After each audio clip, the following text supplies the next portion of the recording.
Presented by PlayStation Days of Play. You're watching GameSpot's coverage of Summer Game Fest 2025, and I'm super excited about who we're about to talk to. We've got Rashad and Bryna from Brass Lion Entertainment. Very exciting time for you. You announced a brand new game, one that has been a long time coming for me as a fan of the subject matter. You announced Wu-Tang Rise of the Deceiver, a brand new Wu-Tang Clan game. Thank you for joining us. Thank you for having us. Finally feel to have your game out in the wild? We're almost breathing, I think, now. Yeah.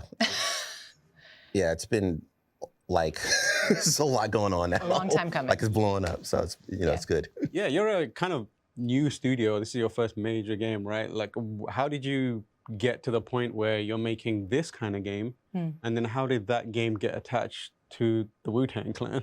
So we're a new studio, but Rashad and I have both been in the industry for 25 years each. And our team is also incredibly experienced. We've been building it over the last few years, sort of brick by brick. But the way that the game came about was Ghostface Killah had a movie in development called Angel of Dust. And he brought the script to our agents who said, oh, I have the team for you. They then found out that Just Blaze is our director of music and culture. That obviously created an instant sort of connection. And then when we pitched some creative back to them, that was it. It was a match made in heaven. We feel like the Wu-Tang Clan are superheroes in real life, and they deserved a world that was built for them, that was actually, up to the task of representing the legacy that they built for themselves. So it started off as a movie and then turned into a game. It did. So we ended up leaning into some of the parts of the script that really worked for interactive, and then building kind of a beautiful companion piece to it. So they're connected, but not the exact same story. And in terms of gameplay, how did you settle upon what is the gameplay style? It was mentioned yesterday, it's like a action game, but how do you describe it, and why was it that kind of style that you thought was best for this kind of game?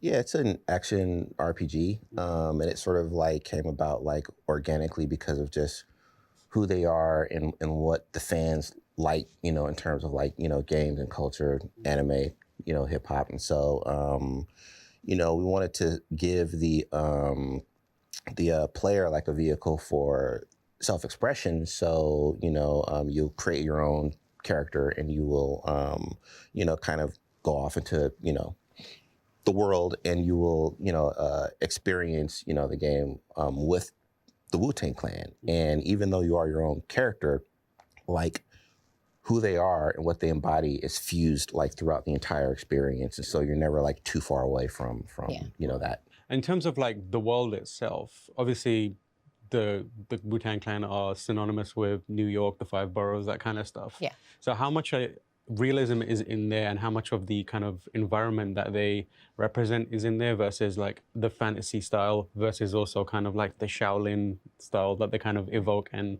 kind of use as their motifs? Yeah, they're actually a really unique group in how they present themselves, in different, spaces, whether it's, the TV show or it's comic books or films or games. And even in the show, there was always an element of fantasy in that. Our project being like a heavily anime-inspired thing, like it tends to be very like fantastic, a space, Right. And it must have been kind of, what are you pulling from in terms of the other legacy Wu-Tang stuff that's out there that they might have worked on? Because obviously people are going to be like, oh, they're using music, but there's more than that, right? Like you mentioned this TV show, RZA worked on Afro Samurai and that kind of stuff, and there's loads of stuff going on with them. So how much of that are you trying to bring together, and where are you looking at in terms of different spaces? I mean, they've been building a legacy for decades, and so we just have a lot of stuff to, pick from, right? And so it's sort of like, if you don't know anything about the group, you can like walk into the game and like not know anything, and the game will sort of like teach you along the way. Yes. Right. And then for like the hardcore fans, like you can come in and you'll pick up like little nods, right? Even in the teaser, maybe some people didn't notice that you're fighting on a chessboard. The kind of mythos around it, I thought it was really interesting that you announced this Wu-Tang game. Obviously, there's a subset of people that are going to know exactly what that means. But it's also like you didn't go up front with showing off, this is RZA, this is, Jizza, this is Inspector Deck. They weren't really super featured in that. What was the kind of thinking behind that, not having like the star faces to be like, this is the, what you're looking forward to? We want to give people a bit of a mission and a bit of a goal and a sense of mystery in this game. We want them to have something to look forward to. And the way that the trailer actually came together was just started with the music, and we had some visuals. Jesse Lamb, who's a phenomenal concept artist we worked with for a long time, did this beautiful mural. And we started putting those pieces together and figuring out how we could start to represent the world without showing everything just yet, and then giving people a glimpse of what the gameplay was. And then it also kind of builds into the mythos about like they, especially since they, them being missing is a really cool idea. Like, can you tell us anything more about the story at all? Like, what's going on? Like, it seems like Ghostface is the person who recruits you to find his friends. Is that correct? That's a very interesting idea that could possibly be part of our game.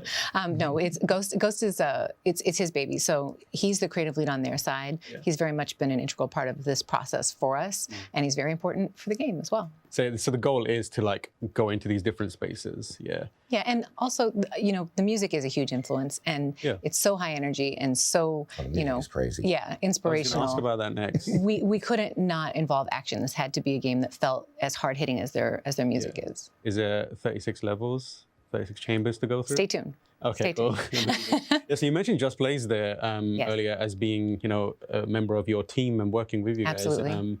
What was kind of, because he's not someone that's super entrenched with the Wu-Tang, like historically speaking, people don't make that association, but obviously him being a producer and big part of the hip hop community, I'm sure he has super familiarity with it. And what's his kind of approach to this? Is he kind of just selecting tracks, or is he actively working on them and like mixing on? Because the tracks that you briefly used sounded more different than they actually are, right? So what's 100%. Yeah, he knows the guys really well. He has worked with them in the past. If you know Ghostface song, The Champ, for instance, is one of my personal favorites. But they know him and trust him because they realize that he will take special care of their legacy. They've known him for years. He's, known Ray and RZA and all of them for a long time. So having him involved gave us an instant sort of level of trust. And then what he's been doing is taking the catalog, because everyone wants to hear the Wu-Tang songs that they know and love. We can't not have them in the game. But he's been pulling the music apart into stems and making it interactive. And our audio team has built a fully dynamic music system. So as you're playing the game, it is seamlessly reacting to what you're doing and elevating the experience. And then he's actually created remix versions of the tracks as well. So you're not just hearing the original song, you're hearing layers on top of that make it even better as you go. That sounds awesome. And then also orchestral songs that actually sample the original catalog. So yeah, I love it when they do orchestral versions of the Wu-Tang songs. There was an episode of Westworld where they had a version of Cream that was so good. Yeah. But it didn't sound like Cream at all, and it was driving me mad trying to figure out what it was. And when it hit, I was like, oh my god, it's Wu-Tang. So just wait till you hear this game. Yeah, I'm excited to see what that is going to be like. Going back to like the actual crew, obviously there is a big group of people, and traditionally, trying to get that many people on board with a singular project can be tricky. But obviously they all know each other. And what was it like approaching each individual person? Did you just like send out a reply all email to the entire crew? Like, how do you get each one of those people? Because Meth is doing something different. Ghostface and that kind of they're all stuff. busy. They're all busy people. Yeah. And how did you kind of pitch it to them? And was it easy to get them on board? So they each have their own projects, right? They have, I know Raekwon has a film in the Tribeca Film Festival this week, for instance. This is Ghost's project, and they trust each other to bring their projects to the table and to make sure that they're done to the right level of quality and with the right respect for each of their contributions. So everything we do flows through Ghost, who is one of the founding members of the group and who has the trust of all the other guys. But as we go through the process, we try and make sure that we take things to each of them so they can see how they're represented and make sure that they love it. Some of them, Meth is a huge gamer. You got is very excited. Like, some of them care a lot about how this goes. All of them care, but some more than others. And so for us, it's really important that it's respectful of them. Yeah. What has the reactions been like? Because obviously this is kind of, the game space is something that they have some experience in, but like at a time when licensing was very like throwaway almost, and this feels like it's a more authentic and honest version of taking their mythos. And obviously they're all gamers and they love that kind of stuff. And Reza's always trying to get the team's work into different mediums. So what were their responses when you show them the stuff? It's amazing. Everybody's different. Everyone has a different level of energy, but we have loved getting them to see this because it is so much fun. Everyone wants to see themselves in this kind of medium, right? People love seeing different ways of themselves being represented. Back early in my career, I worked at EA Sports, right. And whenever someone would come to the studio and see themselves getting put into, NBA or into one of the games, they loved it. And now we get to do that, but make them like larger than life. Yeah, and they just look cool. Yeah, like, they do. Thank you so much for joining us. I really appreciate it. When can we see more? Are you able to say anything? Stay tuned. Stay tuned. Stay tuned. Okay. We have a lot more to tell you. Yeah, as you can tell, I'm dying to see more. I'm playing it, so please hit me up as soon as you can. Thank you so much. Thank you so much for spending time and showing us, talking about the game with us. And for more on Wu-Tang and all games, keep it GameSpot. We'll see you again soon.